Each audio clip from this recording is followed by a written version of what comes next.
Welcome to a Week 5 edition of the RotoWire Sports Gambling Podcast, presented, as always, by our good friends over at BetMGM.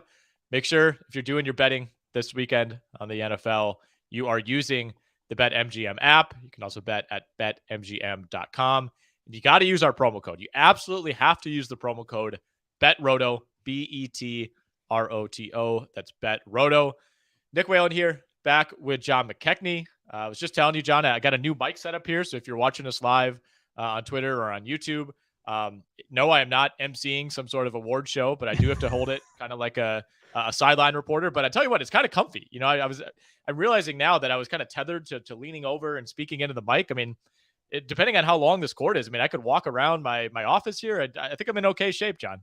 You could do, some real stage presence possibilities are opened up to you with the kind of freestanding microphone,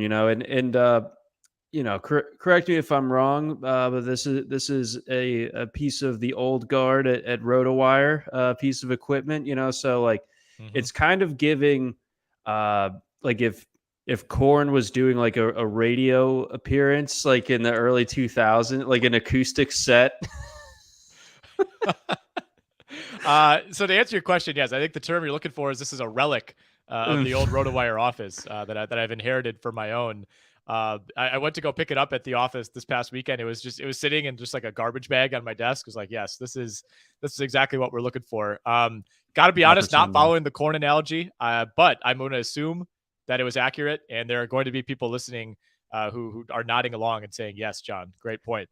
There's some amazing like TikTok guy that has compiled all this footage of like terrible rock bands playing acoustic sets at radio shows, and once every couple months I go back to it, and this is one of those weeks where I did. So that's kind of my headspace right now. Okay, that's the exact headspace that I want you in as we briefly recap Week 4, and then we move into Week 5. We'll go game by game. We'll try to hit everything. On Sunday and Monday. We'll talk about a few futures, and then, of course, we'll wrap up by talking some Survivor and offering up our best bets. But looking back on Week 4, John, what do you feel like were your best and worst calls of the week? So the best calls, and it's because they kind of lined up well with kind of my general analysis of the teams that were in play. For instance, the Packers covering 10.5 points. Like, I just didn't feel like they were built to do that, especially like with Bill Belichick, his ability to just kind of like make a game plan, a one-off game plan that he's able to execute. And, I didn't expect it to go quite that well. I thought that, it'd be over in regulation. I thought the Packers would just win by a touchdown, but that one went to the brink. So that was pretty wild. So felt good about that one. And then, I just really liked betting against Indianapolis, going up at home against the Titans. I just didn't feel like there was really anything to take away from their win over the Chiefs other than it being a fluke, and it kind of ended up looking that way with the Titans coming to town and winning. So those were the best ones I felt. And, as far as the Titans go, we'll see how we feel about them this weekend against the Commanders. I'm kicking that one around. As far as the worst, obviously, best bet took the L once again. So already been looking forward to doing the read once again this week. And then the double whammy of betting against your team, losing, but then also that the winning team not covering. That's like the triple whammy. You don't love that. So the Ravens second half collapse against the Bills, and then having the audacity to only lose by a field goal on a 4-point spread. Just really, really painful stuff there. So those were, I felt like, the two worst ones. And again, yeah, Cleveland, I didn't expound upon it much, but maybe I underestimated the Falcons, but I don't really think so. I think I more so just underestimated the impact of no Clowney, no Myles Garrett. Yeah, I don't know what to think of the Falcons. We'll get into their matchup with Tampa Bay in Week 5, but the Browns are legitimately close to being 4-0. And I feel like half the teams in the league right now are saying like, oh man, we should be 3-1 or we should be 4-0. Or, I mean, there's some teams that could be 0-4. The Browns truly have been right there in a couple of these games. They blew blew the lead to the Jets, and then, of course, kind of coughing this one away against Atlanta as well. Both of those games, of course, ending on like horrific interceptions by Jacoby Brissett, like very, very similar plays. But the Browns put themselves in a 10-0 hole in that game. They went down on their first drive. They get stuffed out of fourth down inside their own 5-yard line, and then they immediately turn it over on their next possession. And all of a sudden, you're playing from a deficit. And for a team that has, I think the Browns have operated exactly how I hoped they would. They are just pounding the run. Nick Chubb, Kareem Hunt, like they're doing exactly what they should be given their situation. And again, they should be at least 3-1. They could be 4-0, but it does make it difficult to play that style when you're in an early hole. Yeah, that's worst case for them. They're not built to come out from that, and it's not just Brissett. They just kind of lack the pass catching depth. Outside of Amari Cooper, there's really not a lot to write home about. Even he was completely shut down. Yeah, he was. AJ Terrell is a beast, but even draft nicks like myself that see the tools with a guy like Donovan Peoples-Jones or Anthony Schwartz can still acknowledge that they aren't total difference makers on Sundays just yet. Yeah, very big of you to admit that on Donovan Peoples-Jones, who I also liked quite a bit in fantasy. I was really wrong about Green Bay as well. I told everybody who was asking that I thought it was going to be just a complete redux of the Bears game in week 2, where they didn't really come out impressive, but you never really worried about them actually losing the game. They end up covering. I thought it was going to be Green Bay 27, Patriots 14, something like that. I was watching with some friends on Sunday here in Milwaukee, and we took a poll. Late in the fourth quarter, we said, "All right, gun to your head right now. Do you think the Green Bay Packers are going to win this game?" And maybe part of it was these guys being pessimistic Packers fans, but it was a unanimous vote that we did not think Green Bay was winning. So obviously, they pull out a tail between their legs win in overtime. Should not have come to that. I think everybody agrees. But, on one hand, I feel good about Green Bay finding a way to win. I think, there are a lot of games for every team, at least a handful throughout the season, where you look back and at the time, it feels like wow, I can't believe this happened. Is this team not any good? You could say that about the Chiefs and the Colts 2 weeks ago. And then by the end of the year, you look back and you say, oh yeah, that was a weird game, but it didn't really matter, And I think that's what this is ultimately going to be for Green Bay. Now they're in a weirdly similar situation this week. You don't have the home field advantage. They're technically the home team in London, but you have a similar, kind of wounded Giants team coming in. Your 8-point favorites. I think had they actually taken care of business last week, that number would be a little bit higher. I think this is a really good spot now for Green Bay to bounce back. I think it's really hard to catch a team off guard and to have that kind of poor performance 2 weeks in a row. Yeah, I tend to agree. And the London thing, it obviously adds a wrinkle. And, big favorites, it's tough to cover over there, like historically. But yeah, I mean, for as uninspiring of a win as it was over the Bailey Zappi led New England Patriots, like I do feel like, and again, like this isn't something that I think is going to continue like season long, but the Packers aren't obviously going to be running into teams with bad quarterback situations every single week. I think the Packers are very good. I don't think that they're necessarily built to blow teams out now. And maybe if Romeo Doubs can kind of like develop into that guy opposite Alan Lazard, then maybe we start to see this Packers offense wake up. The defense is great, and they can just kind of be content to win games without necessarily like running teams off the field like we've seen in previous years when Aaron Rodgers kind of has a full strength crew around him. But this is a good spot. This is one of the few times this year where I could see the Packers being favored by more than a touchdown and me taking it. Yeah, again, I don't see that happening. That kind of letdown.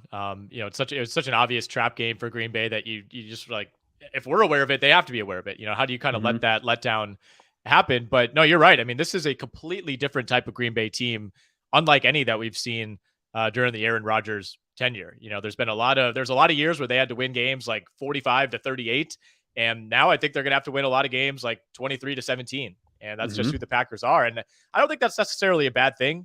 I think you need to see a little more out of the offense. You can't be scoring like 24 points a game, by the end of the year. I think there needs to be some sort of progress there, but we're also seeing this reflected in the Packers totals, right? I mean, it was a low total last week against New England. And of course, part of that is the opponent, but even this week, 41 points is the total for the Packers and the Giants, an implied finishing score of about, 24.5 to 16.5. So 25-17, 24-15, something like that. Honestly, that seems about right. I don't think that the Giants are going to be able to do much of anything against this Green Bay defense. I think it's a game where the clock runs really quickly. I think both teams keep the ball on the ground. And, I feel kind of lame saying this because I said the same thing, but I think it's going to be a lot like that Packers-Bears game in week 2 where Green Bay's in control. You maybe don't always feel great about how it looks, but they end up coming out okay. Yeah, I agree that this time around, I don't think the Giants are sneaking up on them this time around. And, I think the Giants, it's not just the quarterback that's bad. Not that New England is a particularly impressive roster at this point anyway, but I really don't think that the Giants are cooking with a lot of particularly good ingredients right now. I think they have the worst receiving core in the league at the moment, given some of their injuries. It's rough. It's Richie James. It's David Sills. I picked up David Sills in a fantasy league last week. I'm not too proud. It's a safe space to say that. Yeah. Okay. Thank you. My name is Nick. I own David Sills in a league where I have no business needing to stoop that low. All right, let's talk about some lines in week 5 that are a little too high or a little too low. Give me your 2 or 3 lines that you're looking at and you think this is a little fishy.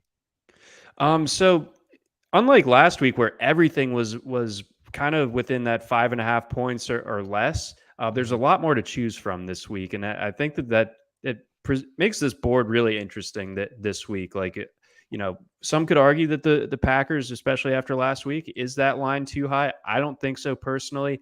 I do want to get your thoughts on the Bills, though, because 14 points, that's a lot. The Bills, I think everyone agrees, is still the best or are still the best team in the NFL. They return home. They get to face a rookie quarterback who hasn't made a start yet, who threw 3 interceptions on 13 attempts in his debut last week against the Jets. Maybe I'm just kind of holding on too much to like what the standard that the Steelers have set under Mike Tomlin, where it's like they're going to be tough. Like it's weird to see them. Right. Well, the standard is the standard. The standard is the standard, folks. But, where do you land on this? Because, kind of as a result, the money's been coming in pretty evenly on both sides from what I can tell, just because that number is so big. So, where do you land on a spread like that? Yeah, this is really difficult. And you said it. We have a major contrast this week compared to not only last week, but the first few weeks of the season. Right now, I think we have 7 games over at BetMGM that are that have a spread of at least a touchdown. And there's 3 more actually now that sit at 5.5. So, by the time we get to kickoff on Sunday, we could have as many as like 10 games that are at least a touchdown. So finally, some good team versus bad team matchups, or so it seems on paper. This is a tough one. I lean the Bills. I think, there's been years where you'll have spreads creep up to like 16, 17. For me, that's when you really have to start looking into it. But the Steelers are not that bad of a team, I don't think. And it's conceivable that, Pickett could kind of maneuver some things in the first half at least and keep this relatively close. I think there's definitely the most amount of optimism in the history of the NFL for a quarterback coming off of a 3 interception half in his debut. Like, he threw 3 picks and everybody's like, I thought that guy was awesome, man. He was so great. And it's like, well, I think the previous guy was actually really bad. And that's what's making you think this. But to be fair, all 3 of those picks were justifiable. One was tipped, one was a Hail Mary, one was a true jump ball that, 50-50, but Chase Claypool, you'll usually lean his way on those. So they weren't bad interceptions, but I think you could also argue that the Bills have played below their level the last 2 weeks. And if there was ever a, hey, we're actually the best team in the league type of statement game, like there's a world in which you could see this game being like 30-3 at halftime. Yeah, we've seen, I looked into it a little bit. So I set the parameters at like back to 2020, basically when this iteration of the Bills really kind of started to come to fruition. Bills started to be considered like, serious, legitimate contenders for the Super Bowl. And they've had some big spreads at home that they've covered with ease. The game against the Texans last year, I think, stands out to me. I think they went like 40-0 in that particular matchup against Houston. That was a particularly bad Houston team, of course. But there have been several instances, even this year against the Titans, where they had to cover double digits at home, and they did so pretty easily. So I'm starting to just lean in that direction, and again, kind of acknowledge that the Steelers just aren't quite what we're used to seeing, and I don't think that starting Kenny Pickett on the road after the Bills have been gone for the last couple of weeks is going to go particularly well for Pittsburgh. So I foresee that type of blowout scenario as well. Yeah, I mean, this is one of the all-time difficult first starts for a quarterback, and it's not going to get any easier. I mean, after this, it's the Buccaneers, the Dolphins, the Eagles, the Saints, and the Bengals over the next 5 weeks. So, I mean, there's not going to be an advantageous time, I guess, to throw him in there. Maybe that's part of the logic. But to me, it felt like Pittsburgh needed something. And I think that's kind of what Mike Tomlin was getting at, in his, he might be at the top of the list right now of just coach speak guys who don't really say anything. He's a pro. He's a pro's pro. Oh, yeah. When it comes to that. And I think he was being really careful. He didn't want to trash Mitch Trubisky. He didn't want to, overcommit on Kenny Pickett, because it does seem like this is still a week-to-week thing. But I think he got the sense that, look, I'm not saying the team was quitting on Mitchell Trubisky, but you could see some of the reactions, from the receivers as the ball's sailing way over their head on a 3rd and 6. I think there was a lack of faith that Mitchell Trubisky could lead this team. And even if Kenny Pickett, statistically ends up being the same or even worse than Trubisky, there's something to be said for making a change. You don't always want to make a change just for the sake of change, but I think in this specific case, it kind of makes sense. It makes sense. Yeah, I mean, it's the fear of the unknown versus, I think they gave Trubisky a long enough leash to kind of see how he can operate this offense. And, there are obviously really negative reports about all the quarterbacks. I mean, to the point during preseason where Mason Rudolph right now is looking like the best one in camp and all that stuff. But we saw enough from Trubisky these first couple of weeks to know that he's still the same old Mitch, and maybe even worse, honestly, because he was so risk averse that none of his passes were going downfield, and it just feels like this is a Pittsburgh group of receivers between Claypool, between Deontay Johnson, now George Pickens in the mix as well. Yeah. And it's like they have a really nice sports car, but they lost the keys essentially. They just simply aren't or hadn't been able to get those guys going with Trubisky. So at least what you can say about Pickett is he's going to, let it rip a little bit. You could tell by the reaction to the interception on the Claypool deep ball. I'm watching Twitter during that game, and I didn't see a single person say, wow, Pickett shouldn't have thrown that. It was wow, Claypool has to come down with that, man. Everybody's just kind of willing to give him the benefit of the doubt. I think there's just a sense of relief that finally we have somebody willing to throw it down there. He doesn't care if it's going to be intercepted. It's fine. I think Pittsburgh has been waiting for at least somebody who's willing to make those attempts. So it's going to be a more fun team to watch. I don't know that it's ultimately going to be a better team. I think, this is a really, really tough spot this week. And I lean the Bills. I think they're a team that is built to take care of business in these matchups. I think that Titans game that you brought up earlier in the season, I think that's a perfect example. And this game's at Buffalo too, right? I mean, it's pretty hard to come up with a scenario where you see Pittsburgh hanging around here. In terms of lines that are too high for me, I got a few, and both of them are sitting at -5.5. The Rams -5.5 against Dallas. And one of the stranger lines of the season so far, I feel like we're being baited here. The New Orleans Saints. The New Orleans Saints, -5.5. I know they're at home, but they're coming back from London. They're banged up. And they are playing the hottest quarterback in the world right now, Geno Smith. Right. And so it's become a very public side to go with Seattle.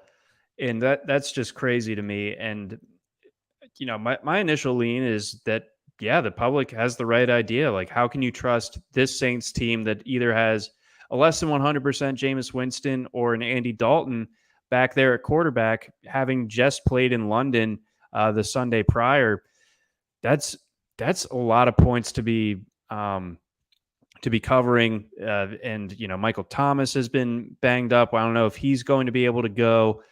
There's just a lot of potential problems there. But I guess my hang up can kind of be with the Seahawks. Yes, they hung 40 plus points on the Lions last week, but you have to remember that the Lions have given up, I believe, the most points in the NFL. So they just do not have a particularly good defense. So it's not super indicative The offense struggled in the second half against the Broncos. The offense didn't score a single point against the 49ers, albeit that, 49ers are pretty crazy defensively. But I just feel like that the Seahawks could turn back into a pumpkin at any time.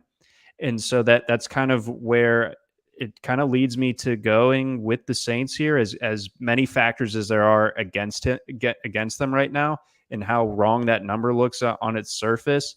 I think the more I think about it, and the more that I see just utter public confidence, and I think that we'll get to this game in a second here, but there's another one where the home team is favored, but everyone loves the underdog, the road underdog specifically. And I just, against everything that's in my head, I kind of feel like the Saints find a way here. I think so too. I mean, this is one of those lines that, in your mind, you're thinking like, man, Saints 2.5, it's like, do they even deserve to be favored with how bad they've looked? We don't know who's going to be the quarterback. And then when a line comes in and it's this far in one team's favor, it kind of gives you a line of thinking. And yeah, I think, the belief is that the Seahawks are now way overinflated based on one game against a banged up Lions team that doesn't play any defense.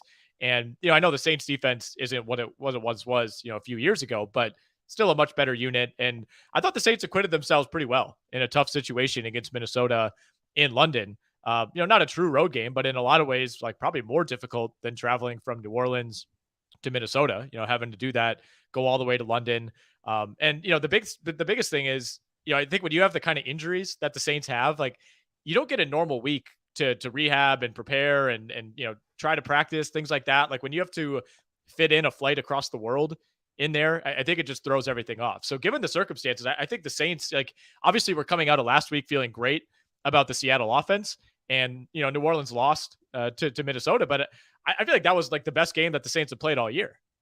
Yeah, no, easily. They've looked, they should have lost that game to the Falcons. They kind of fell apart against the Bucks. They've just, the Panthers game, of course, too. So yeah, they hadn't looked, really like much of anything yet to this point. But yeah, they definitely gave the Vikings a run for their money. The Vikings only covered by a half point in that field goal spread type of game. Yeah, I guess it is, again, very difficult to bet on a team. There's a very small sample. I think there are only like 5 or so instances of teams playing the week after going to London. Generally, the team total, from what I've read, goes under, if that's something that you're considering, if you're looking for a different way to bet this game. But yeah, against the spread, it's been pretty split down the middle. So it's hard to draw a trend from that. And again, it's a really small sample. But I just think you have to remember who the Seahawks are holistically and not just who they were last week, because I don't think that performance carries over into New Orleans specifically. Let's talk Rams Cowboys. Yeah. This is one of the this feels like just a monster trap game for me personally. I am victimized by this line. I don't know what to do, man. I really don't. I'm so down on the Rams right now. That game against San Francisco in primetime, still fresh in the mind, just how overmatched they looked. I thought, the offensive line versus that Niners defensive line was one of the biggest mismatches we've seen all year, unit to unit. I thought Matthew Stafford looked awful. I thought he was really lucky to come out of that game with 1 interception. I think he could have had 4 or 5. There were a couple blatant drops. There were a couple others that were maybe 50-50 type of catches for a defender, but man, and meanwhile, the Cowboys, they just continue to win with Cooper Rush. And, I know that Cooper Rush is not healthy Dak Prescott. We understand that. It's still a somewhat limited offense until Dak is back, but the Rams getting 5.5 here at home. I don't love that. I don't love that at all. And this game, I feel the same way about it as I do, Saints Seahawks, where it feels like the better team is almost a touchdown underdog here. But it's like, what do they know that I don't know? So the line movement has been really interesting on this one. Like it was at 6 as of, I guess, Monday. And it got bet down all the way to 4, and has since moved back up to 5.5. So, that is kind of wild movement overall. You don't always see the type of roller coaster. Usually if it goes in one direction, it kind of stays in motion going that way. And whereas the Saints, I'm willing to bet against the Seahawks. With the Cowboys, I think the way that they match up with the Rams, that's not what they want to see. The Rams, they're on a short week. Not that it's like the biggest deal in the world, just having to go back down the coast and whatnot. This is an offensive line that's really, really bad.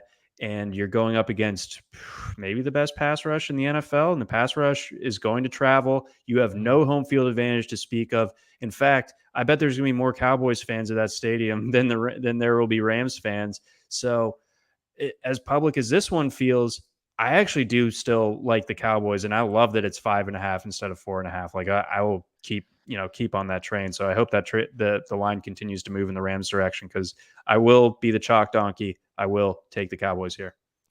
It's funny. The Cowboys, it feels like every week so far, I guess with the exception of week 1 against the Buccaneers, it feels like they're playing the team that has like the worst offensive line that week. Yeah. Like the Bengals, like Joe Burrow just gets destroyed in week 1 against the Steelers. Who does he play in week 2? The Cowboys. Like Daniel Jones, gets pressured like a record 24 times in week 3 against the Cowboys. Carson Wentz gets sacked 9 times against the Eagles. Who does he play the next week? The Cowboys. Rams offensive line looks absolutely awful against San Francisco. Who do they got to go against next? The Cowboys. Like they just keep catching like these wounded offensive lines at the right time.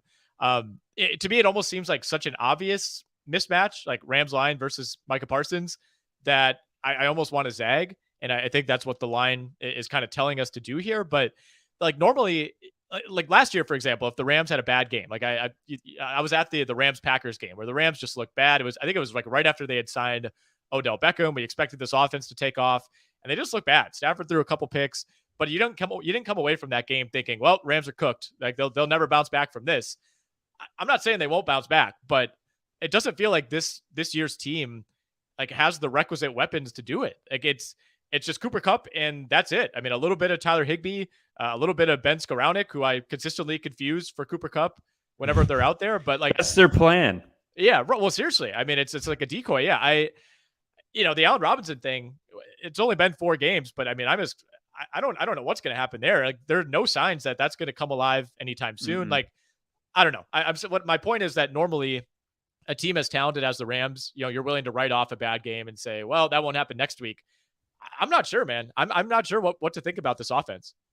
No, I think that they're in deep trouble. I think that they are, even in their 2 wins, or both of whom are against, pretty bad teams. I think we can agree, certainly below average teams in the Cardinals and the Falcons. And they let both of them hang around, and they looked awful in both of their losses. And I just think, it comes back to, like you said, not being sold on the supporting cast this year that you would have been a year ago. Offensive line being bad. And I think there's just something up with Stafford too. I mean, the way that he's throwing not just a lot of picks, but also just, like you said, a lot of turnover worthy throws. And that could be a real problem when you have a guy like a ball hawk like Trevon Diggs. I would be interested to see if there's like a Trevon Diggs pick 6 prop, because I would probably seriously consider that this weekend. I again, as public as it is, as much as the odds makers are daring us to go with the Rams here, I'm just going to go ahead and stick with the Cowboys. All right. Before we get into the read, which for the second straight week I will not have to do, thankfully, my throat is thanking me. Lines that are too low this week, and we, like you said, there's a ton of big lines. This is a little more difficult than normal. But what were the ones that stuck out to you? I thought that the Eagles, obviously being on the road, it's going to put a cap on the number, but them only being 5-point favorites against the Cardinals, I would take the Eagles up to 7. I just think that they're that good, and I think the Cardinals are that bad, and I think that they are, yes, you beat the Panthers, but I'm just not sold on this Cardinals team, and it took that miracle comeback against the Raiders earlier in the year. They still don't have DeAndre Hopkins. So at this stage, this Cardinals team is someone that I'm going to continue to go against. So I like the Eagles -5 on the road. And I think the Commanders are boy, that week 1 game doesn't even look like it was from this season, really. They've looked terrible ever since that season opener. Carson Wentz is playing like Carson Wentz. This is not a good Titans team, but the way that I kind of characterize them is they're not going to beat teams that are better than them, but they're probably not going to lose to teams that are worse than them. And so only having to cover 1.5 at Washington, which is a real sleepy type of stadium where you don't have to worry about, a raucous home crowd affecting things. Oh, you do not. No. You can worry about the raucous home crowd, like knocking over the railing, maybe when you're on your way back to the locker room, but that's about it. Beyond that, I just feel like the Titans are better, and so they are going to cover this spread against Washington. Washington's kind of moribund state will continue. That game it's been just, running around in my brain all week. I don't know what to do with this one. And, the line has moved in favor of Washington. I saw it at Titans -3. It was at 2.5 just a day ago over on BetMGM, and now down to 1.5. I don't know exactly what the Commanders have done to deserve that, but I don't think the Titans are good. And I also don't think the Colts are good. And the Titans almost lost to the Colts last week and probably should have if the Colts didn't have some just horrific plays down the stretch. I think the Titans and the Commanders are much closer in terms of how good they are than maybe we think. Like, it feels like the Titans have the ship righted and they're moving in the right direction. And technically that's true. I mean, they got off to a disastrous start. They've won 2 in a row. And if they win this one, they're going to be in good shape. But I don't think the gap between these two teams is all that large. What it comes down to, it's like, what is even the case for the Titans? It's just like better coaching and Derrick Henry. Because other than that, like they're down to like one trustworthy receiver. Treylon Burks is not going to play in this game. They have major injuries on defense. They lost their left tackle. Like, there's not a ton to like about this team. No, there's not. So yes, those are my arguments for the Titans here. But but it's easier to come up with the arguments against Washington, right? So Carson Wentz, awful. They don't know what to do with Antonio Gibson, despite the fact that he's like actually pretty good when they give him the ball. Jahan Dotson's dinged up. They don't seem interested in giving the ball to Terry McLaurin. And the front seven, like, I feel like it plays less than the sum of its parts. Thanks to Jack Del Rio. Yeah. He needs to wear the suit. I have mixed feelings on Jack Del Rio. I feel like his reputation has been on like a slow decline ever since he left the Jags, but he was a great, great coach in Jacksonville. He was. And the moment that he left that team is when things started to unravel for the Jags. So I don't want anybody to forget that. Speaking of, the only line that I really felt like might be a little too low, and I'm not 100% sure on this. I threw the question mark behind it on our outline. Should the Jags be favored by more than 7 over the moribund Houston Texans? Word of the day. But no, I think so. The Jags are pretty good, and the Texans are extremely bad. They have to go into Jacksonville. Tough place to play, of course, as we know. But the Jags have proven to be road warriors as well. But I think to a man, the Jags just look better on both of their starting units, pretty decidedly in most spots. So, and you also got Doug Peterson. Yeah, I feel like the Jaguars can win this one by 10 points.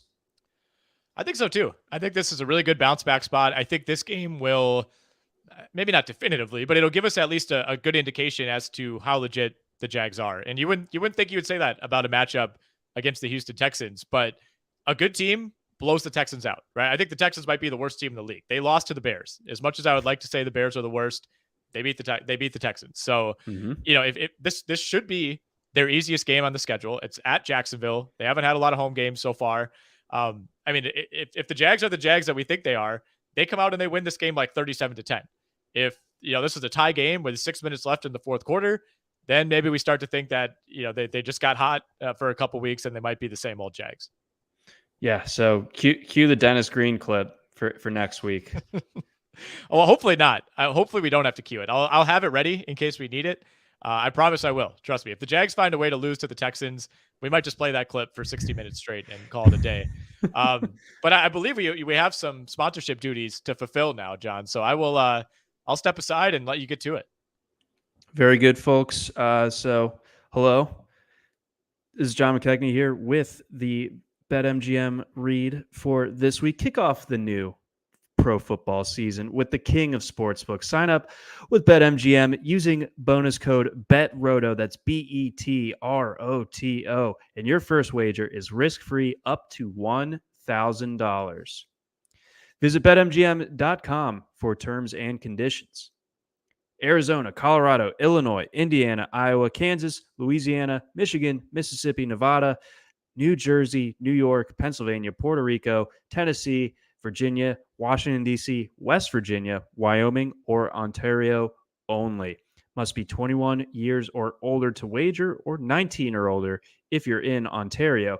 New customer offer. All promotions are subject to qualification and eligibility requirements. Rewards issued as non-withdrawable free bets or site credit. Free bets expire 7 days from issuance. Excludes Michigan disassociated persons. We see y'all out there, you Michigan disassociated people. Please gamble responsibly. Gambling problem? Call 1-800-NEXT-STEP in Arizona. 1-800-522-4700 in Colorado, DC, Kansas, Louisiana, Nevada, Wyoming, or Virginia. 1-800-270-7117 for confidential help in Michigan. 1-800-GAMBLER in Indiana, Maryland, New Jersey, or West Virginia. 1-800-BETS-OFF in Iowa. 1-800-981-0023 in Puerto Rico. Call 877-8-HOPE-NY or text HOPE-NY in New York. Call or text the Tennessee Red Line at 800-889-9789 in Tennessee, or call 1-888-777-9696 in Mississippi. In Ontario, if you have questions or concerns about your gambling or someone close to you, please contact Connects Ontario. That's at 1-866-531-2600 to speak to an advisor free of charge. Sports betting is void in Georgia, Hawaii, Ohio, Utah, and other states where prohibited. Promotional offers not available in Nevada and New York. And scene. Well done. That was the best one yet. I think between the two of us, that was the strongest read. We lost 2 live listeners during the read, but so be it. You know, we gotta take care of business. We gotta keep the lights on. Hefty percentage, but they already know. Oh man, yeah. Shout out to the disassociated persons, not just in Michigan, but anywhere. You know, I don't know if that exists really anywhere else. I've never heard of a disassociated person from another state, but if those exist, you know, let us know, and we'd love to give you some publicity. Let's keep looking at week 5 here, John. I want to throw some futures at you. And early in the year, you know, we talked about some of our favorite futures bets. We're not going to check in on them every single week, just because that could make for some long segments over the course of 18 weeks. But every few weeks, we'll kind of check in. We'll adjust. We'll take a look at the adjusted odds, and I'm going to throw some bets at you. All I want from you is a simple: are you betting this or are you staying away? And then we could dive in. So first one, the Jacksonville Jaguars plus 140 to make the playoffs. They're also plus 175 to win the AFC South. They have the lowest odds right now to win the division. Are you betting the Jags at plus money to make the playoffs, or are you staying away? I would bet them to at plus money to make the playoffs. I think I would target that division one, though, because it reminds me a little bit similar to like the AL Central in baseball, where that's not a division that's going to produce a wild card team. So if you think the Jags are going to make the playoffs, it's probably going to be have to be through the division route. So take the better odds, go with the Jags to win the AFC South. But yes, I do like that bet. Okay, there we go. The Los Angeles Chargers plus 105 to miss the playoffs. I like it.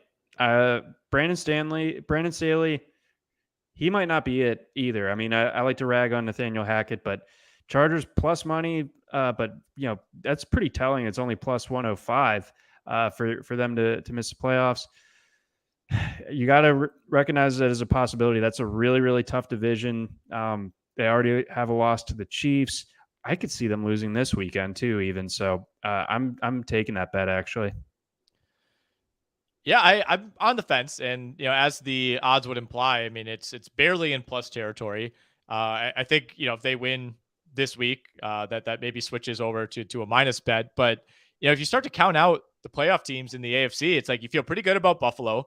Right now I feel pretty good about Miami. We'll see if they can, keep this up. We'll see how long Tua remains out. I think both Baltimore and Cincinnati are in pretty good shape in the AFC North. I think one wins the division, one gets a wild card. Jacksonville, Tennessee, Indianapolis, one of those three in the AFC South, and then Kansas City, I think we feel good about in the West. That's 6 right there. So we're talking about one remaining playoff spot at that point, right? Mm-hmm. And, but what if Denver figures it out, or what if Vegas figures it out, or at the very least, like the division kind of cannibalizes itself, and all of a sudden, like you look up and the Chargers are 2-4 in the division. Well, let's put it this way. We'll say we'll lock in, just for fun. We'll lock in Buffalo, Miami, Baltimore, Cincy, Jacksonville, just because they're technically in first right now, in Kansas City.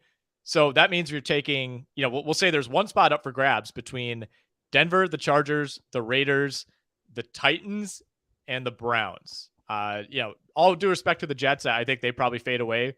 So of those teams, Titans, Browns, Broncos, Chargers, Raiders, are the Chargers at your top of your list? Probably. So that's a good way of framing it.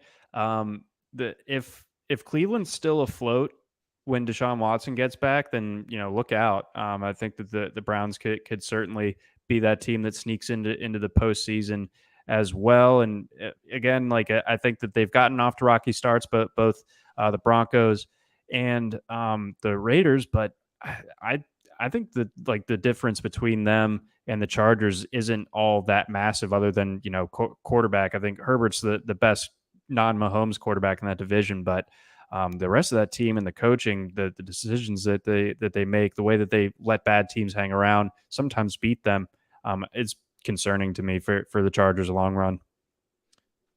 Jalen Hurts plus 550 to win the MVP. You throwing down any coin on that? I like it. That this is an award that's going to go to a quarterback this year. There's no one having like a Cooper Kupp-esque season, so it's going to go to Cooper Kupp. Yeah, and even him, like off the pace from last year. And I think that there's like the novelty advantage of Hurts. Like we haven't seen him in the MVP discussion before at all. Like whereas we've seen Josh Allen, we've seen Patrick Mahomes, we've seen Lamar, all those guys, either be in contention or win the award outright. So I think Hurts kind of elevating this team, elevating his game in such kind of an extreme fashion.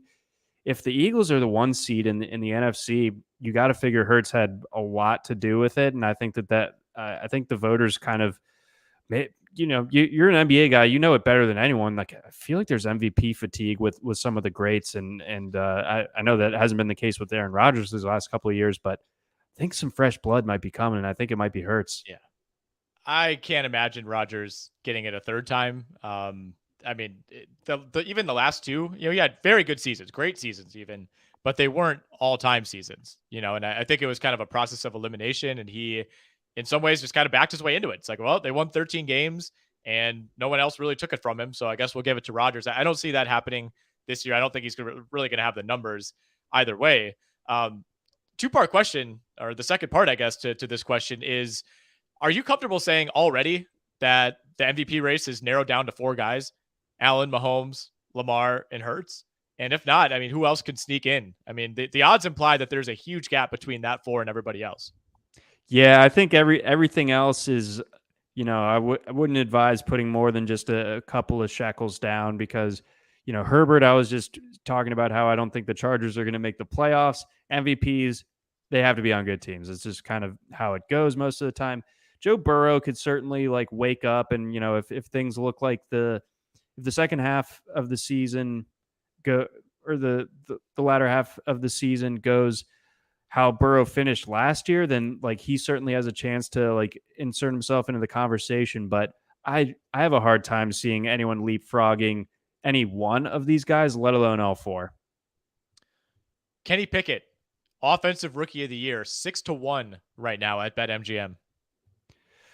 That's well, he's a quarterback, and that award can go to quarterbacks, pretty often. So I mean, he's got a leg up there. It's it's tricky. I still kind of think that, someone like a Dameon Pierce or an Olave can get it because you don't have to necessarily be on a good team. But if Pickett kind of like turns around this Steelers team, like the odds, I will say this much. They're not going to stay at plus 600 for all that long if he even looks remotely the part. So he used to be the favorite, at one point, I believe, in this market. Then obviously it came crashing down after he's not the opener. This one's breaking my brain a little bit. Forgive me, but I still like Olave and Pierce. But I think you'd be sort of willfully ignorant to say that Kenny Pickett can't win this award because he is a quarterback and he's playing for a very visible franchise. Whereas like Olave and Pierce might have very good, strong rookie seasons, but for kind of invisible teams that are not going to be in the postseason or anything. Not that the Steelers are either, but Pickett certainly there is a path for him. All of a sudden, at first when the magazine was published at RotoWire for this fantasy season, I write the rookies article. May or may not have been miffed that Pickett was the pick choice or the picture choice. I was like, oh, there's other guys that are more fun. But hey, if it works out, then that aged great, and tremendous editorial call by our guy Thorne. Hey, Thorne knows what he's doing. He's the best in the business. Everybody knows it. Biggest head you've ever seen. So there's a lot of knowledge floating around. Also, biggest brain inside of that head. He'll be the first to tell you.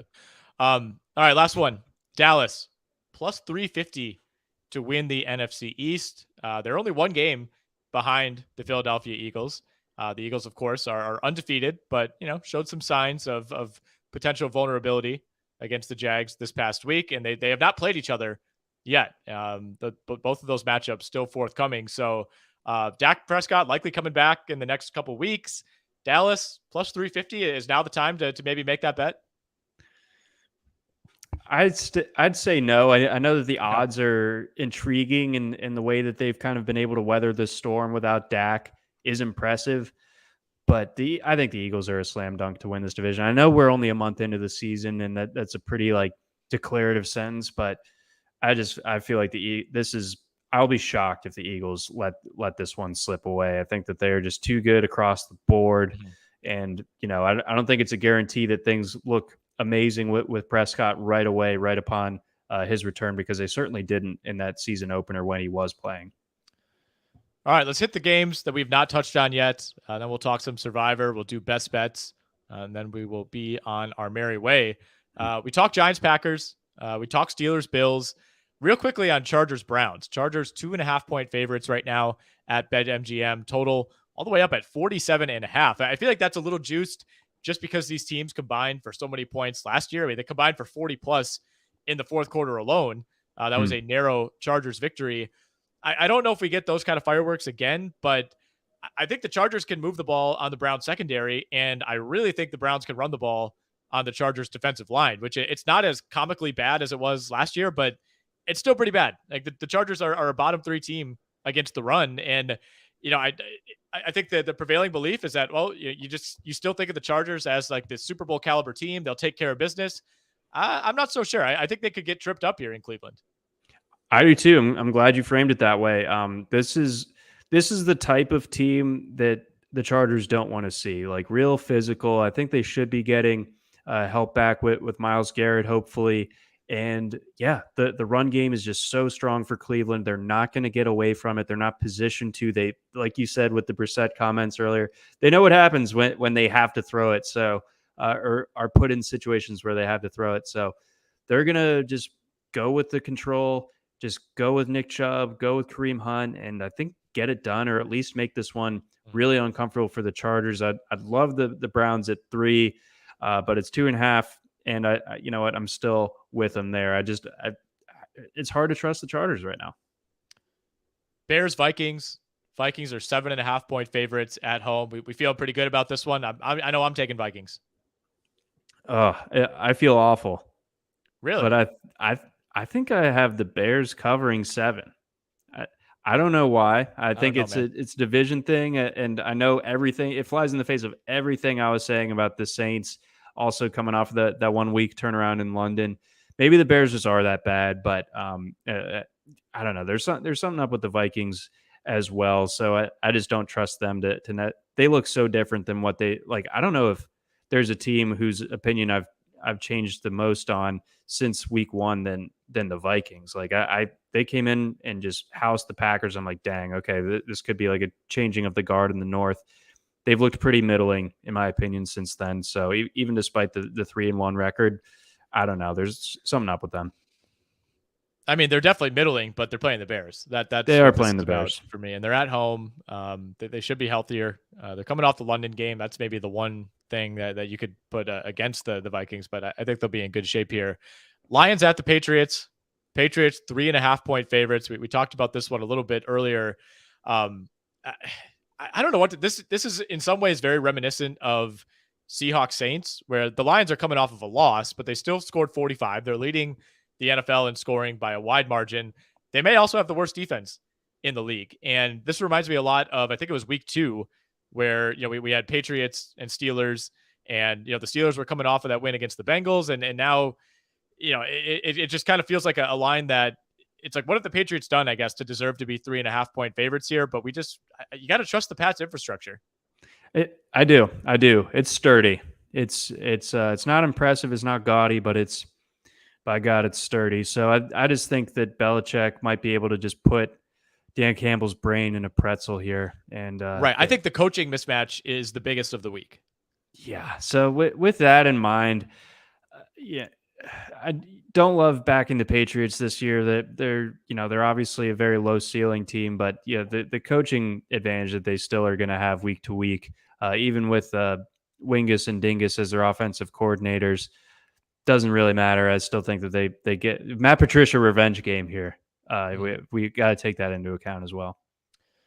We have not spoken a word about Dolphins at Jets. No. Weirdly, like, for as fun as the Dolphins have been, like, weirdly kind of a boring game. Even though it's only Zach Wilson's second start, there's plenty of intrigue there.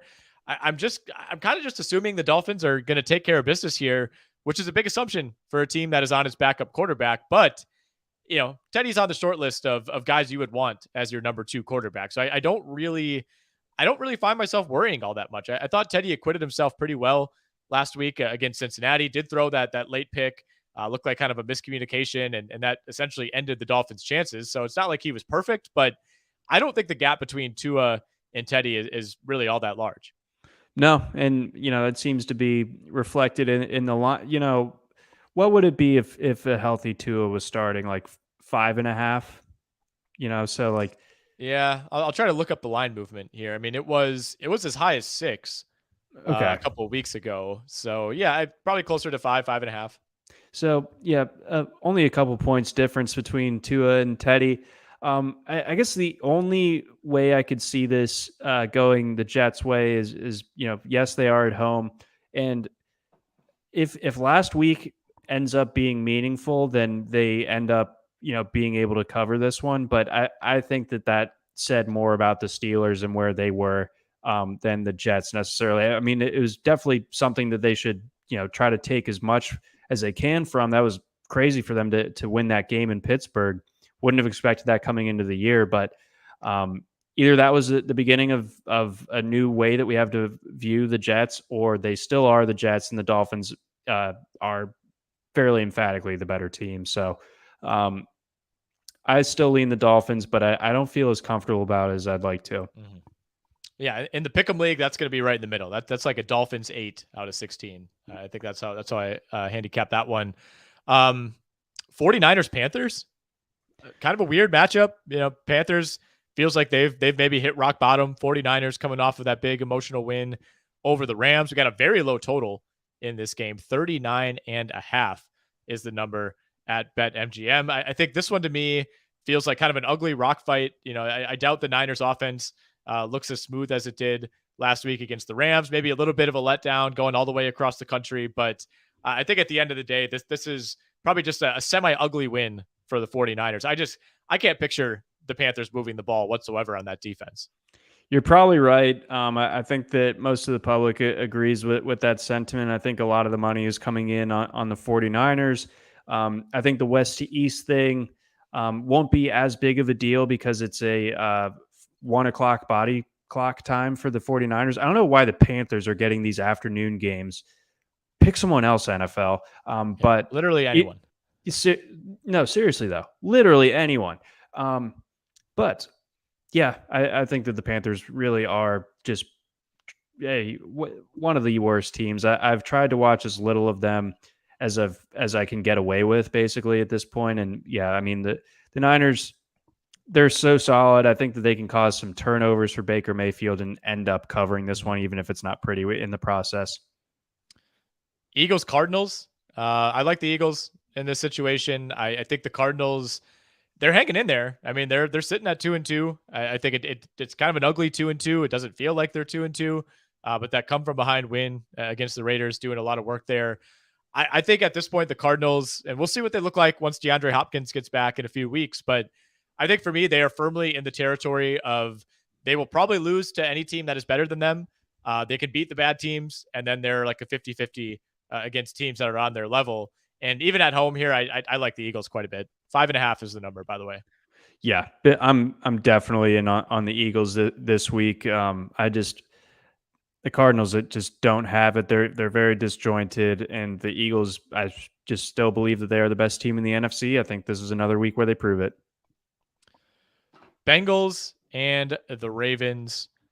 I like the Ravens, John. I am turning to you. I'll defer to you on this one because you have your pulse on the Baltimore Ravens. But Lamar Jackson in primetime. This will be the best quarterback that the Bengals have faced by a mile. I really like Baltimore here. I actually do too. I think this is the game that Baltimore kind of turns its season around. Like they've built big leads against good teams and let them kind of wither away. The Bengals crushed them both times last year, although one of them kind of a non-applicable game the day after Christmas. I honestly can't tell you who started that game. Josh Smith? No. Who's the guy who's former played Atlanta for Hawks forward? Yeah, great guy. But who is the backup quarterback that's like played for almost every NFL team in some form or fashion? Man, you're gonna have to be more specific. Yeah, I wish a listener would clue me in here, but regardless, spending too much time on that game that like basically didn't exist. I think the Ravens, they know that they need to fix their pass defense. This is the biggest test that they're going to have for that, other than obviously the Dolphins and what happened there. But Chase and Higgins crushed them last year. The Ravens have their backs against the wall. They've lost 5 straight, I believe, at home. That hasn't happened at all under the Harbaugh era. I think that this is where they get it right, and I think that even with the Ravens having a kind of anemic pass rush, I think that the Bengals still are not fixed on the offensive front. So I think that pass rush gets home a little bit more than the Ravens are used to, and they're able to leverage that and end up making more plays. And so I do like the Ravens here at home, prime time. I think this is the spot where the Ravens start to turn things around. Yeah, I think that this Bengals defense, they haven't faced anybody like Lamar quite yet. And I know the Ravens might not be at 100%. Things might not be running quite as smoothly as they'd like on the defensive end, certainly. But I think this is going to be a high-scoring game. I think both teams, could end up in the 30s, honestly, by the time we're done. But that'll be a fantastic Sunday night football matchup. Let's talk Survivor real quickly. Give me the teams you're leaning toward, and then give me your fade. So I think that this is a fun week for Survivor. Last week I really, really struggled with it. I went with the Cowboys, and it's like, oh man, I don't feel great about it. It ended up working out, but this isn't a week where you quite have to dumpster dive the same way that you did last week. So I think for me, it's between the Buccaneers, the Packers. Jeff mentioned the Packers on my tweet earlier this week. I thought that was a strong one. If you still have them available, I do not in mine. And then the Jaguars, I think, are strong as well. But I like the Bucs this week because as much of a lock as it feels that the Bills are going to win, I just think that from a game theory perspective, when you can get close to a sure thing like the Bucs, and you can also get such a lower pick percentage than the Bills, where the Bills are getting like 40%. I think that's a chance you take just in the almost impossible event that the Steelers win outright. That just wipes so many teams out. We almost saw last week with the Packers. Mhm. So I will go with the option B, which is the Bucks. Okay. Yeah. No qualms from me on any of those. I've already locked in the Jags. I really like them this week. I just can't see them getting tripped up, which is crazy how much my opinion has come like, full 180 degrees I'm just in enjoying this it. I first love to month see of the it. season. But I think they're too good. I never thought I'd be saying this, but I think they are too good to lose at home to the Houston Texans. I wouldn't mind going with the Vikings if you have them available. Vikings, Bears. I know you're a little higher on Chicago's chances to hang around in this game, but I think this is a good time to burn Minnesota if you have them available. Tough to come up with a fade this week with so many big favorites. You really have to be sticking a limb out there. I guess you're like, I couldn't see the Chiefs getting tripped up at home to the Raiders, but I think it was a couple of years ago. These teams have played some pretty wacky games, John, and it does feel like the Raiders have underachieved. I think the Chiefs are 7-point favorites right now at BetMGM, but that total is up over 50 points. So I think we're expecting to see a lot of points on the board. And if the Raiders, if they have like a big breakout game in them, now would be a heck of a time for that to happen. All right, it's time to lock things up. Give me your lock of the week, John. The read is on the line. My lock of the week is the Bucks. The Falcons are the only team that have covered every spread thus far this season. That trend ends here. I think that the Bucks, coming off those two tough losses at home, I think we start to see this team really, really wake up and kind of make a statement like, hey, we're still the Bucks. We still have Tom Brady. They're getting a little bit healthier, hopefully in the receiving core. The connection with Evans looks great between Brady and him. And I just think that the Falcons going down there, I just don't think it's going to go well. I think that, them losing Cordarrelle Patterson is a tough blow. It just kind of like lowers their chances of actually winning that one outright. So I like the Bucks, even if it's a big number. That's my best bet this week.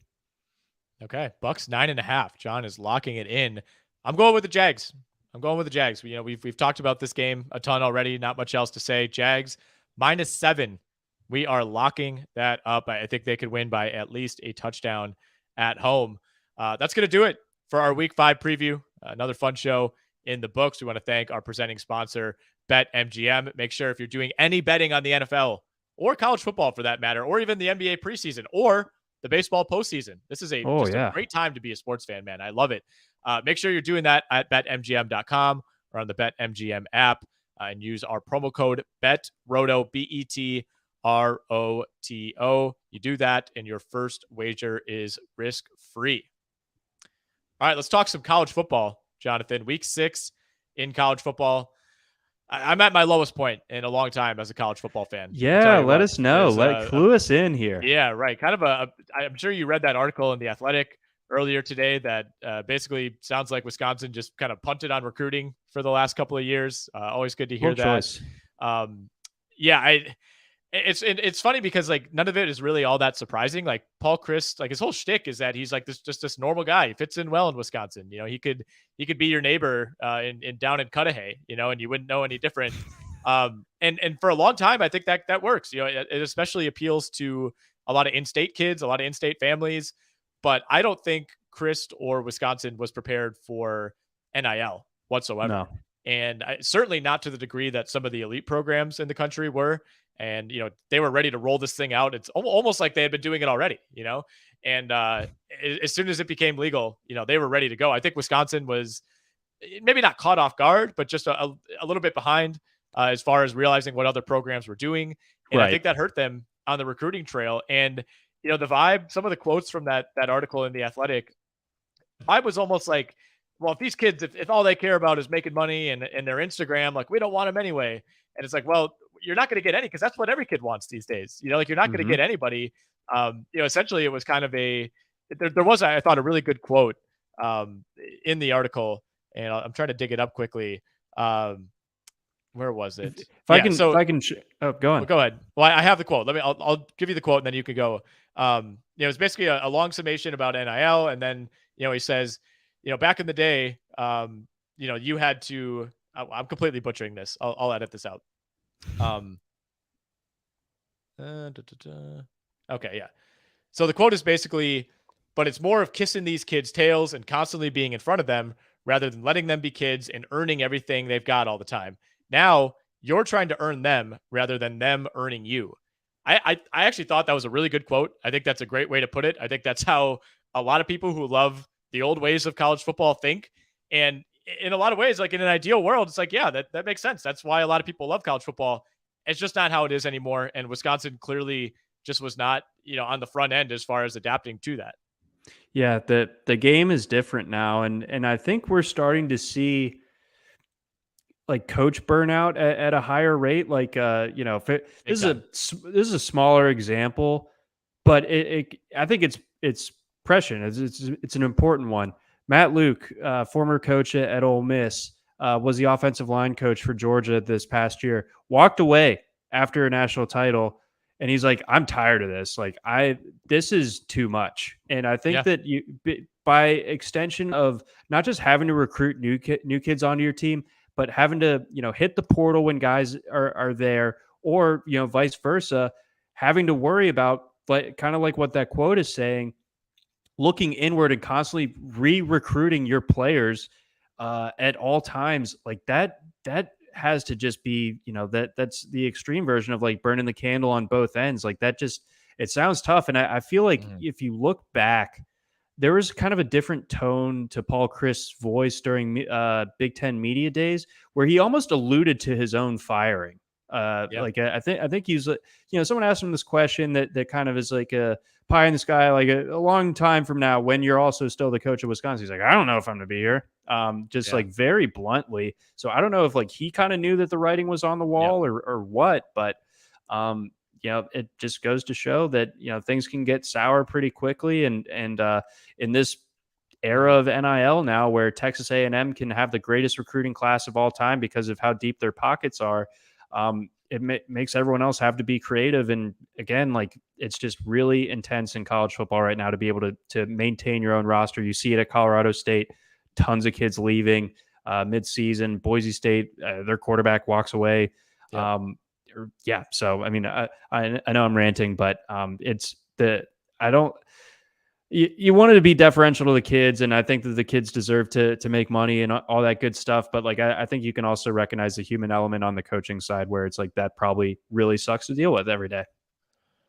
Yeah, I mean, it comes down to the power structure being completely flipped, right? I mean, it used to be, the kids, like, they have to earn their way to Alabama, and now it's like, Alabama has to earn the attention of this 5-star kid, right? And the Athletic article, mentioned even like little things like, Wisconsin just being behind as far as like not having as much of a like graphic arts department, because you need to, when these kids visit, you got to be ready to post and like, get them, get the right Instagram so that you can send to them so they can post it, and like things like that. They were just not up to speed on, which, I think you could probably say 80% of the coaches around the country are guys who've been doing this for 30 or 40 years. Like, it's got to be a pretty drastic change. Like, trying to explain to Paul Chryst why this is important, you can imagine how that meeting would go. So I do think that there's going to be a younger generation of coaches who have been brought up in this, and they're going to be just fine, and they're going to understand it, and they'll grow and change with the game. But I think you brought up a great point about coach burnout. We saw that. We've seen it in college basketball too. I mean, Roy Williams basically he just threw up his hands at North Carolina. Was like, all right, that's it. I mean, he was getting up there in age anyway, but a lot of people think he basically walked away because he felt like he had to recruit his own guys, like not only like, year to year, but like week to week. It's like, hey, this 5-star recruit didn't get as many minutes as he wanted in a loss to Virginia Tech. He might just blow up and just decide to go somewhere else because there's no. He just erased everything off his Instagram. All mentions of UNC are gone. Right, and again, like imagine trying to explain that to Roy Williams or Mac Brown and guys like that. You're just like, I just, you can imagine how this would cause issues. So I don't know. In some ways, it almost feels like Paul Chryst. There's kind of a mutual acknowledgement that maybe he just wasn't the right fit for the future of the program and the future of college football.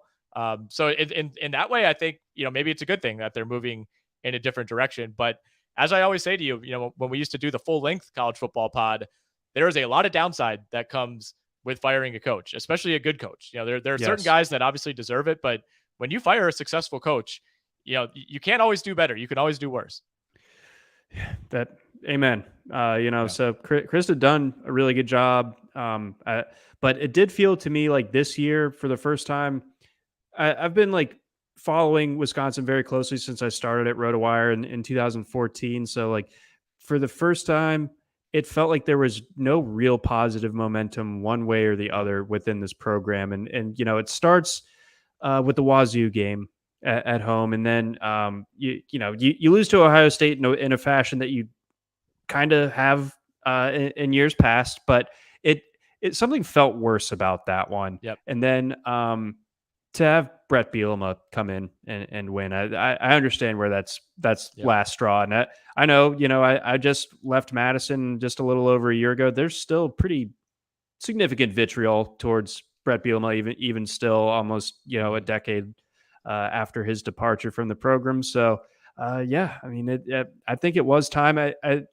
think it's interesting that Jim Leonard had kind of been appointed as like this coach in waiting. Do you think that Wisconsin was right to hang their hat on that? I guess time will tell, but Hang their hat on Jim Leonard. yeah. Yeah, I think he's a hot enough name that they at least have to give him a shot, and he's also like 40 years old, so I think he kind of fits the mold of a departure from the type of coaches that they've had in the past. So, yeah, I mean, the expectation was that if he didn't get a crack at this job, he was going to leave and get a head job somewhere else. I mean, he also turned down the Packers defensive coordinator job Right. recently, so it's like So I mean, he wants might have gone to the there. NFL. So like, I don't think this was like oh, he's one of our guys. We got to give him the first shot because of like nepotism. I think he deserves it. And I think that's probably part of the reason they made this call when they did, is because now you get a half season to evaluate Jim Leonard on the fly. And, if they get this thing turned around and there's a notable difference in the program, I think that's going to go a long way toward helping him, kind of secure this job long term. But either way, I mean, unless the rest of the year is like a complete disaster, I think he's the heavy favorite to become the full-time head coach after the season. But anyway, enough Wisconsin talk. Let's get to college football betting for week 6. The Kansas Jayhawks, John, 19th overall, Kansas TCU. Who would have thought? One of the premier games of the week. Unbelievable.